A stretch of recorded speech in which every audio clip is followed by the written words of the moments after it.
Welcome to She Persisted, the Gen Z mental health podcast. I'm your host, Sadie Sutton. Let's get into it.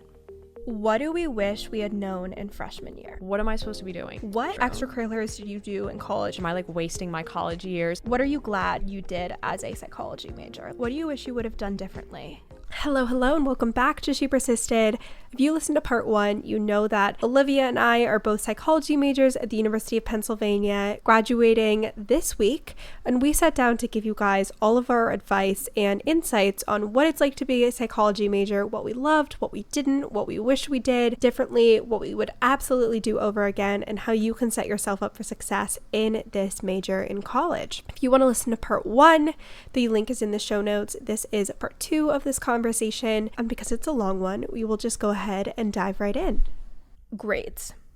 How important are grades? How much should you care about your GPA? We have different schools of thought here. I feel like, yeah. And it also really depends on the school, I think. Yes. And what you want to do. Yeah. I would say your in-major GPA is more important than your non-major. If you're getting bad grades in all your psych classes, it's hard to explain that you're interested in this thing and they should take you on as a grad student if you don't do well in those classes. If you tank your linear algebra class, I feel like that's They'll not forgive you. as important as you tanked abnormal psychology. Yeah, I would agree with that. Yeah. I don't think a B is the end of the world. I've gotten quite a few Bs in college. Will you have to make up for that in other areas of your graduate school applications? Yeah. You would need a really good GRE. You would need lots of research experience. I have the podcast. So it's a cost-benefit analysis. What are your thoughts? I'm anal with my grades. This is why Olivia is here. Yeah, you know this. I don't know where it came from. I've always been anal with my grades, even in high school. So I feel like I do think grades are really important to me. It also made me feel a little bit better when I was applying to grad school because I felt like I had a little bit of a cushion. I did not take the GRE because it was optional, and I felt a little bit better about the decision because of my grades. But I do think it depends. If you are going to grad school, they are going to look at your GPA. If you're applying to jobs, I don't think it matters nearly as much. So I think it really depends. To consulting. Yeah, I think it really depends on what you want to do. Yeah. I think that's really important what you said, which is that it matters to you. I think not just doing research because you should, not just taking calculus because you should. I'm doing quotes. Not just getting straight A's because calculus. You should. Yeah. Does it make sense, and is it worth the investment for your goals? Yeah. And I'm not saying fail all your classes. Don't do but that, are you going to be so stressed out and so burnt out and have no work-life balance in pursuit of an A in that Spanish class or whatever? Yeah. And I honestly went into college thinking I'm going to get 4.0. Obviously. I did not go into college with that goal. I think I'm just very much high expectations for myself to a point where it's a deficit sometimes because when the first time I got an A-, I was distraught, and I catastrophize so much. I convinced myself that if I don't have a 4.0, my career's over. No one's gonna let me into grad school, no one's gonna hire me, which is completely untrue, obviously, because no one is graduating with a 4.0. Maybe you are. Congratulations if you are. We're so proud of you. I don't know anyone who is. What extracurriculars did you do in college, and how did you think about approaching those? I was very eager coming into college. I remember the club fair, my freshman fall, I was signing up. I don't think I even knew that was happening. I signed up for a lot more clubs than I actually ended up doing and having the time for, but it ended up being my main clubs were I was an associate editor for the Law Journal, which is nothing to do with psych, but clubs is where you explore those interests. And this is another side note, but I think it looks good on your CV to say that I am not just a psychology student. I'm totally a person. Agree. I have other interests. I don't need to do only psych things. I don't need to do only research. But anyways, so I did that. I'm president of the Penn Undergraduate Psychology Society. I love pups. This is why Olivia's here. She's our spokesman of the department. Of the pups team. Through the Student Harm Reduction Coalition, I've done clinical volunteering at Penn Presbyterian Medical Center. What does that mean? So clinical volunteering? Yeah. What do you do? For me, so individuals will come into the hospital for various reasons. It doesn't have to be substance use related, but they all have a substance use disorder in common. So we are just volunteers. We go in, we talk to them. We're just an ear, honestly, because, they have so many people coming in and checking on them, doctors and nurses, but those are busy people. They can't sit and listen to a patient's grievances as much as they probably would like to, but that's all we do. We sit and we listen, what are you not satisfied with your care? Like, what have you felt like, have you been mistreated? Do you feel like you've been stereotyped? Because there is a lot of that, obviously. Even in a place like Philadelphia at Penn, where substance use is very common in the city, and you'd think that there's a little bit more care amongst like healthcare workers, and there isn't always that. So we're just, you know, we bring them snacks, bring them coffee, we bring them clothes or like shoes if they're going to rehab after they get discharged from the hospital. But yeah, I love it.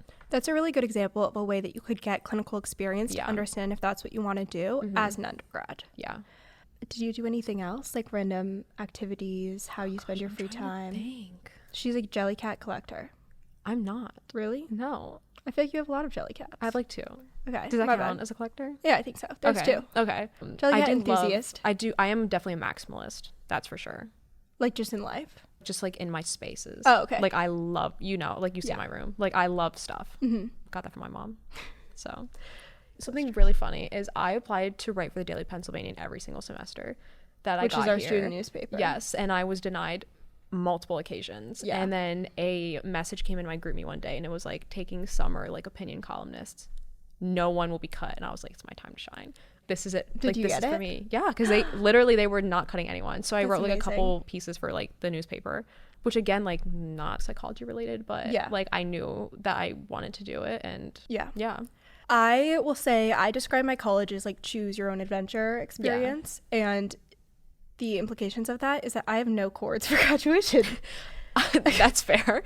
So like you, again, this is a cost benefit analysis. Yeah. I do not look back on my college experience being like, I should have been in that club. Like I'm really happy with what I've done in college, and your path might not look like someone else's. So you have to remind yourself and ask yourself when you choose to do these things. Yeah. So when you guys see my grad photos, it's a little barren happening. Yeah. There's no courts. Yeah. I feel like I like threw myself into school and just but I've always been like that, where school has been like the center of my universe. I don't really do anything outside of school, honestly. Like that sounds sad, but like it's okay. If it's not school, you know, it's a club, or if it's doing research. So I feel like, I don't know. Yeah. I did hear that I could get a cord from Gutman for living in this building. I got that one. So I think I'm gonna get That's that another one. thing. I will like take every cord opportunity. Like I got like a Questbridge cord, even though like I was a finalist, but I did not match to Penn. That counts. And so I was like, I was in Questbridge, so I'm getting the cord. 100%. Yeah.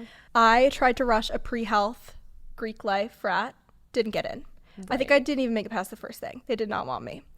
I had come into Penn not knowing if I wanted to rush, and then I found out how much it cost to be in a sorority, and it immediately was cut because it's like thousands of dollars a semester, and it's just not feasible for me.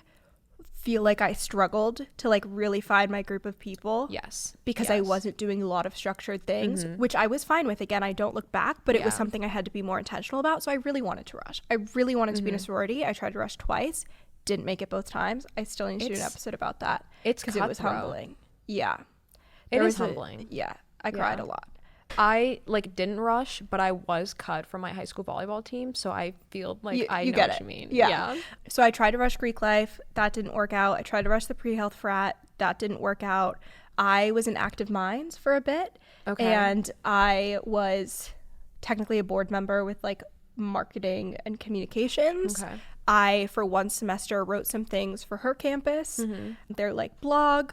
I was in Service Dog Club. That is the best club that I've done at Penn. They had this golden retriever named Fred, who someone on campus was raising, and I got to walk him. Twice a week, I would go and walk this golden retriever, and I would get my dog fix, and had like consistent access to a dog who was in help trained. Consistent access to a dog. Yeah. Specifically a golden retriever. I loved that. That was like one of my favorite things. Yeah. Here's what I found. For her campus, like I was like, okay, I'm interested in like the media dissemination communications piece of things. I was writing like stocking stuff or gift guides, and it felt like work I was doing that wasn't benefiting where I wanted to go. I found that the podcast was a much more effective way for me to have that IP and further that interest and feel like it was reaching me towards my career goal of being a psychologist. Same thing with Active Minds. I was helping them with their social media, these weekly meetings. While it was like you got to meet people, it was additional work that again I didn't feel was helping me get towards my goal, and spending that time instead on the podcast or research was more effective. So now I'm really careful on like the things that I'm saying yes to. Yes. Is this directly helping me with my next goal? Yeah. Or is it for fun? Yeah. Because I do lots of things for fun. Mm-hmm. I've been needle pointing recently. I do diamond painting. I read a lot. I watch a lot of TV. I'm very tapped in online. So it's like, is it for fun? But if it's a work commitment that's going to take energy from me, how is that helping me move things forward? And I wouldn't say this approach is for everyone, because you kind of have to have something to show for it if you're not doing clubs. Yes. And so I agree. And because you have the podcast, like I feel like it's not like you just decide not to do clubs and not to do anything, and you're like, you have to be like, here, I instead use this time for this thing, and here's what has come of that investment of time. I also have a social media marketing agency called Waveform Social, which I've used to subsidize the podcast and research, and like as a side hustle to have some income, because I taught myself how to edit and market and do video and social media for the podcast. And so now I do that for other people as a way to like make a little bit of money. And also it's been a great experience as far as like I've managed people, and I know how to do cold emails and networking and all the business type of stuff. So that's kind of what I did in college. Again, it's a cost benefit analysis. I see all these people taking their grad photos with like all of these cords, and they know all these people, and they're in all these societies, and I'm like, I didn't do that. But also you have to ask yourself, like, would I have wanted to do that? College is so much FOMO. It is so much FOMO. For me, especially, it was like social FOMO more than like academic FOMO. I feel like I threw myself into academics so hard. I've told this story before. My grandmother heard it on the podcast. She sent me a birthday cake my freshman year, and I didn't have anyone to share it with. That's actually, I'm gonna cry. I know. It's hard. I feel like you see these people going on these extravagant spring break trips with their 20 girlfriends. And it's like, number one, I can't afford to go on a spring break trip. No. Number I went two, home every year for spring break. Me too. I don't have 20 sorority girls behind me. I don't know if I know 20 girls at, no, just kidding, I do. But like, not that well. Not to go on a trip. Yeah. And it's like, I felt so like, oh my gosh, am I like wasting my college years? This is the time you're supposed to be having so much fun. And I also don't drink, which is a huge, I mean, you know, like college is huge. I drink like one time a semester. Yeah, it's very drinking heavy, especially Penn, the party Ivy. I feel like drinking is a huge part of the culture, and so I felt like out of place. I was like, I didn't want to be going to frats. I don't want to be getting drunk. What am I supposed to be doing? How am I supposed to make friends? And honestly, like I made my closest friends through classes, which is like crazy, especially my Italian class. Like that's where I met most of my friends. So I didn't take Italian, so does that mean we're not friends? So my friend group, I would say, is like from Italian, but I also have a lot of individual. Yeah. And I feel like I always wanted like a core group where all of my friends were just in one group, and it's just not feasible. Yeah. Like no, it's just not agree. And honestly, I feel like that's one thing that people get FOMO with, is they don't have that friend group for like a group Halloween costume. That's stressful. That's FOMO. Or like at the same time, rad pics. Better, because it's like, let's say you're like annoyed with you your don't friend want the group. drama. You don't want to have no one else you can turn to. It's like you want friend options. Yeah. So like truly sit with, what would it be like if I only had one friend group? Yeah. And do you want that? Yeah. I have one more thing to say about extracurricular activities. Volunteering. Yes. Get into your community. Break out of like, I think they call it the Penn bubble, where it's like Penn students get this in their mind that like they're in Philadelphia, they need to stay on campus. They can't leave the campus. Or they think the Penn campus is Philadelphia, and that's not the case. And like some of my favorite experiences was I was volunteering with the Everywhere Project, which is like a nonprofit harm reduction organization. And it was so invaluable to like actually go into Center City every week and like hand out like clean syringes, clean needles, things that like for drugs. Yeah, for drugs. For like harm. Yeah, I'm like really interested in harm reduction now because of that, and how, you know, we're moving. I didn't know if they were also needle pointers, so I had to clarify. Needle pointers? I'm kidding. Wait, I don't even know what that means. Like, you know, my sewing project? Oh, wait. Yeah, I'm actually handing out like sewing needles and yarn for the knitters in the community. I'm not funny. No, it was funny. It was funny.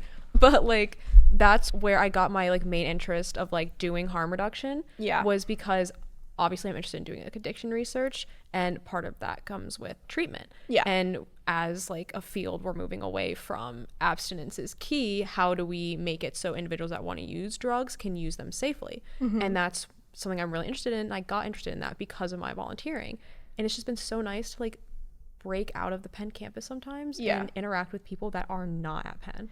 Okay, quickly going through some like research related things that are very confusing.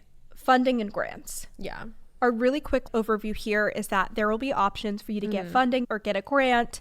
It's small, it's tiny, like it's probably like $500, $1,000 to go to a conference or work on a research project over the summer. A lot of the times it's related to lab work you're already doing. You don't need funding and grants, but if you're already doing research, apply to those because it's great for your CV to be able to say, I got funding, I was able to do the application to request funding. So being aware that that's an option and something that you're qualified for is something I wasn't aware of until this year, and I wish I did more. Yeah, especially if you are volunteering, like you said, for a research lab, look to see if your university provides, like, especially over the summer, if you have to like stay in your college town and you're not getting student housing, like check to see if there's a way that you can get funding from your school for the like free work you're doing at a That's lab. what Ivy said. My sister at Duke, there were options to get funding for her to work not at Duke and do research over the summer. She didn't do it early enough, but like, so those options do exist, and be aware of them. The funding might also not go to you. It might go to your lab, but it's a great thing to be able to put on your CV. So definitely keep an awareness of that. Writing a thesis. I would say most schools have some kind of a thesis or a longer term project. A lot of them, it's probably like related to an honors program, at least it is at Penn. Definitely do a thesis if you can. It's great experience. It helps you understand what your research interests are. Doing the statistics independently is really, really valuable.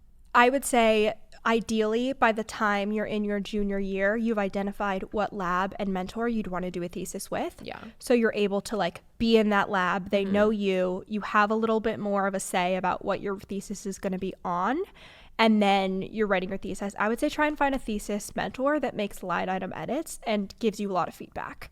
That's one thing that Angela Duckworth said like last week or the week before, and I was like, that is so true, which is that at our age in academia, as baby undergrads, what we need is feedback, and lots of revisions, and trying to find that in a mentor at this stage is very important.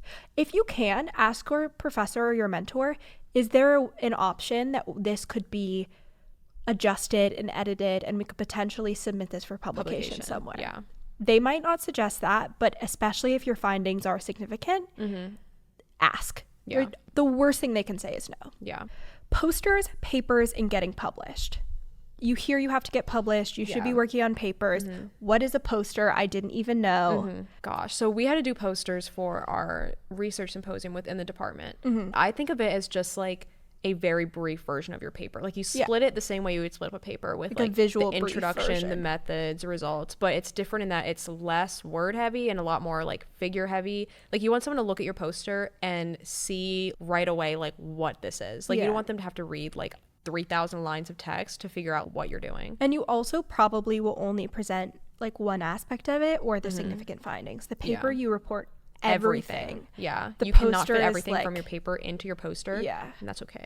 So a poster is like a visual representation of a research finding. A paper is like a long-term version of that. You want to get posters in undergrad. Finding a lab where the undergrads are working on posters. Also, your first poster, if you have the option to work with like a postback, and they can also help scaffold that process. If you can get published as an undergrad or work in a lab where your contributions are significant, that you get authorship for what you're doing, that's really helpful. But these are the ways that people can quantify and measure your experience, I guess I would say. But you probably won't be a first author publication paper on an undergrad. If you are, I'm so impressed. That's like crazy amazing. Wait, you're doing that though for your thesis, right? For my thesis right now, Olivia's. But it's probably not going to be published till I'm graduated. But still, very cool. But yeah, just like asking like, are these things that happen in the lab, and like, is there structure and support for those is super helpful. Conferences. We talked about this briefly. I love conferences. I remember getting to ADAA or the Anxiety and Depression Association of America conference and just like goosebumps, like I found my people. Like this is what I'm going to be in my career. This is it. And it's basically like 3 days of talks about research and concepts in psychology, and it's also where research is presented. So like if you work on a poster, sometimes you'll present it in an undergrad context or like something for school, but it's really great to present a poster at a national conference because you have to apply and get it accepted, and it's just such a fun experience. If you can go to a conference especially and get funding for that conference, like bucket list item as an undergrad. Yes, definitely. And when you go, like, be prepared. Know who's going to be there. Know who you want to talk to. Like, when we went to the association, we need to do an episode about just conferences. I know. Like, when we went to the Association for Behavioral and Cognitive Therapies, like, you had a lot more people there than me, but like, we tried to find our grad school PIs. Like, we knew who we were going to be applying to for grad school, and so we just like tried to find them just to introduce yourself. I like went up to someone in the lobby and was like, hi, like, you don't know me, I know you. You will see my name soon in yes. the application. So yeah, and just getting to know also, like, if you see someone is in their lab, maybe it's one of their students, talk to them too. Go up to them. Yeah. 100%. Follow them on Instagram. Be like, what did you like? What did you not like? Like, and they're so nice. Networking.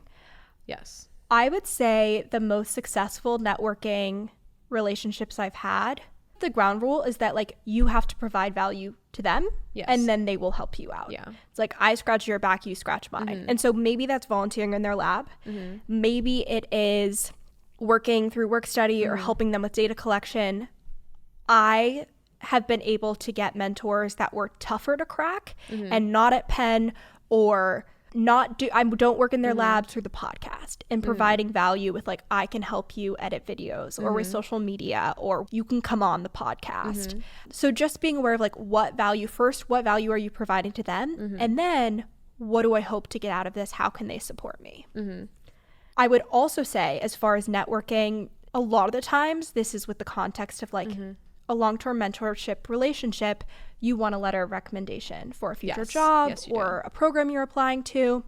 You should be keeping a running list of all the responsibilities and ways that you've helped that person and positive feedback you've gotten. Yes, because a lot of the time, which I was shocked, you will write your own letter of recommendation. Even though you check the thing on the website being like, I've never seen this before. Yes. But like, it's industry standard to write your own, and then they edit it. Yes. So you need to know what you did, because you are literally the one who's writing it. And so that means what programs you were doing, how much data you were cleaning, how many hours you did. How many participants were in the study. Like, I would say, like, other networking, introduce yourself to anyone, ask lots of questions. I would say in person, like, above all else, is the mentorship or networking relationships that have actually come to fruition. And really being like, how can I provide value? Because even though academia is not, like, a famous person, like, these people are spread thin. They have a lot of inbound requests coming. And it will get lost. And don't bombard them with a book that you have written on an email. Introduce yourself, one sentence as to what you're interested in, what you're, like, hoping to get. Like, do you want, like, a volunteer position or whatever? And just, like, maybe attach your CV, probably, if you have one. But, like, do not write, like, I loved your paper on this is why. Like, they don't want it. They don't want to hear it. Like, they have thousands of emails coming in. Make it short and sweet. And I would also say, if it's a cold email, you can really quickly tell the mentors you'd want to work with, because they reply shockingly fast. They'll be like, oh, so sorry you don't have an option, but nice to meet you. And you're like, oh my God, that person's, like, so highly published and cool. Like, what? So that's also a good telltale sign. I'll post on Instagram or TikTok a sample cold pitch email that people can do. That's good. Some quicker questions. What do we wish we had known in freshman year? Psychology is synonymous with research, even if you eventually want to do clinical. You can't avoid it, and understanding how the research process works and at what stage you're in that process, and then how to get involved.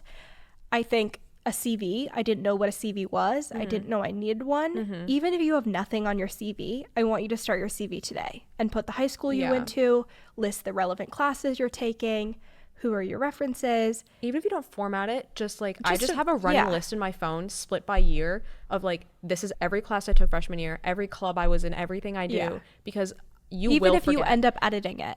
But just think keep you the won't, list. but you'll sit down to write your CV your senior year, and you're going to be like, what was I doing freshman year? You're going to be crying. It took me hours to go back through and be like, oh, I gave that one random talk at that one random high school on Zoom. What was the name? What was the date? What was the high school? Literally anything you do, as far as, like, if you get money, if you do an interview for something, you make the dean's list, if you write get it down. If you have a skill that you learn, if you take a licensing thing, like city licensing, write it for a lab, if you work on an IRB study, if you're added to the IRB, write it down. Write everything down. Every single coding language, you like, write it down. It'll make your life so much easier. Ridiculously easy. And all of these things, another Angela Duckworth learning, should be done with an example. You should never try to DIY something from scratch. So That's you a should be good asking advice. Google and ChatGPT, give me an example of an undergraduate psychology CV. Give me an example of a your cold pitch university email. should have, because I not exactly based mine off the Penn one, but like that's where I got, because I mean when I first started writing a CV, I was like, you see these things on Wait, we didn't even say what a CV was. curriculum vitae.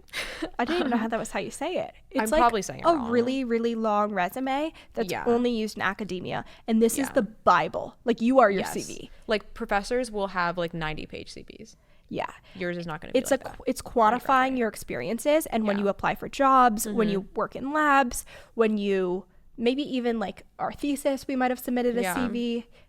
This is what they're looking at. And so that's why it's important to update it and edit it. And I was like holding my sister's hand through this CV process, because I have been telling her, like, as soon as possible, get involved in research. She's doing it this summer as a freshman, which like ahead of the curve girl. But like really I get credit for that, because she wouldn't even known if I hadn't told her. But yeah, it's not a resume. You're going to want to see examples. It's a really strange format, and you're going to want to have like professors and PhD students look at it and give you feedback. And ignore the like graphic design people that say it should be flashy. No. It should be like, Black I've seen and white. so many of that where it's like, you know, they're tired of reading the same black and white CV. This is not a resume. No, they're not. It should look like everyone else's. It literally but the should be no out. color, no graphics, no crazy fonts. Like, be APA style. Yes, make it professional looking. Yeah.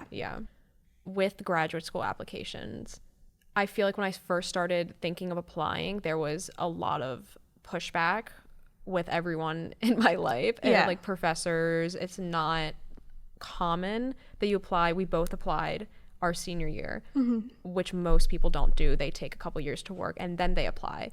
And so I received a lot of, you know, I don't think you should do this. I had a lot of doubts about it, but I firmly believe if you think you have a chance, you should do it. Because like literally, why not? Like, yes, it is time, yes, it is money, but you're increasing your chances if you apply twice than if you apply once. I also think applying to grad school gave me the structure and scaffolding to successfully get a post-bac job.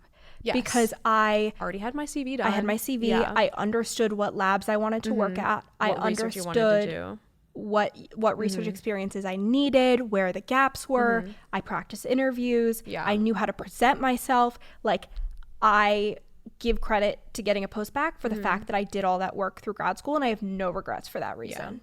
Except for that it costs a lot of money. Yes. And unfortunately, if I had, you know, perfect hindsight 2020, if I knew the situation of funding, maybe I would not have applied. But you just never know. Well, no, you never know. And so unfortunately that did affect a lot of things this year. But I just recommend that, like, if you think you have a chance, like, go for it. Yeah. And no one knows your application like you do. And especially these mentors and PIs who are working with like 50 people in their they don't orbit. know you. Be honest with yourself. Like, I was being told, you know, like, not that I don't have a chance, but like pretty much that. And then, you know, we both got interviews and then would have gotten offers if the funding was not the situation. No, I was just waitlisted. She would have gone. So I like would have gotten in, you know what I mean? Like, I would have gotten in this semester if the funding was not pulled. So it's like, I would have been successful this year. And if I had listened to everyone who I talked to, I wouldn't have applied. So I feel like just listen to yourself. Like, no one knows you like you know you. If you think you have a chance, like, take that chance. Okay. What are you glad you did as a psychology major? Like, what would you do again? Everything. Okay. Okay. That was really specific. I would say getting involved with research, working in multiple labs so I could diversify my experiences, building relationship with my mentor, starting my network as an undergrad. Your network is everything, especially for grad school, because they're getting hundreds of applicants. And if they recognize your name or your mentor, you have a better chance that they'll read your application. Like, I even had a professor who I had like emailed before I applied, just introducing myself, and then when I did apply, he emailed me back and he was like, I was looking for your name in the applications because I remember you emailed me. Like, definitely I recommend doing that, like emailing, because they will remember. Totally. And it also, like, from the other side of the table, like, it shows initiative, it shows demonstrated curiosity. It's not about the fact that you emailed. that might not go anywhere. It's the fact that you like, it's the skills that it shows. That you are willing to advocate for yourself and introduce yourself and network, and you know what your goals are and what you want. Advocating for yourself is huge in college. What do you wish you would have done differently? I wish I would have started research earlier. I don't think I started it too late, but I think I just didn't understand how important it was, and I really enjoy working in labs. So I wish I would have done that earlier.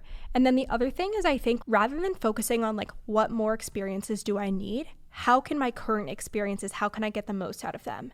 So like if you're already doing research, is there a grant that you can get for the research you're already doing? If you're already working on a thesis, can you submit it for publication? You're already working on a thesis, can that also be a poster for a conference?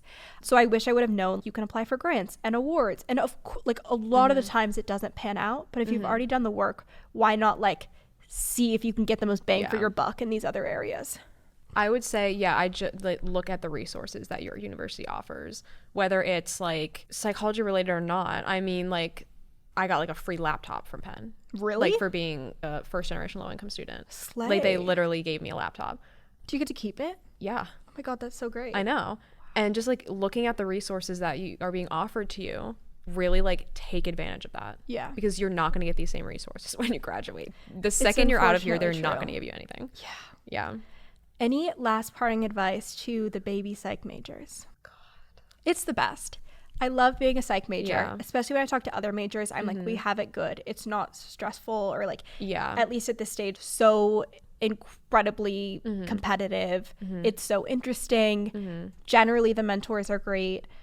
Yeah, I think the classes are very digestible, very like able to be handled. I think the brunt of like psychology is what you're doing outside of your classes. Like doing your research, being involved in clinical volunteering. I agree. So yeah, you will be busy, but it's not going to be necessarily from your classes. I think that was what I didn't understand going in, and I hope that's the one thing people take away is that like if you want a career in psychology, undergrad is going to be not about the classes you took. It's going to be about what, like you said, what you did outside of the classroom.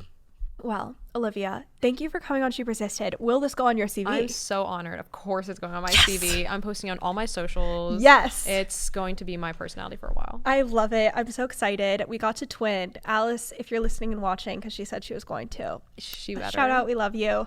If you guys have more psychology questions, like if you want an episode on like conferences or any of these other areas, because we did talk a lot, but there was also like so much to say. And there's not a roadmap.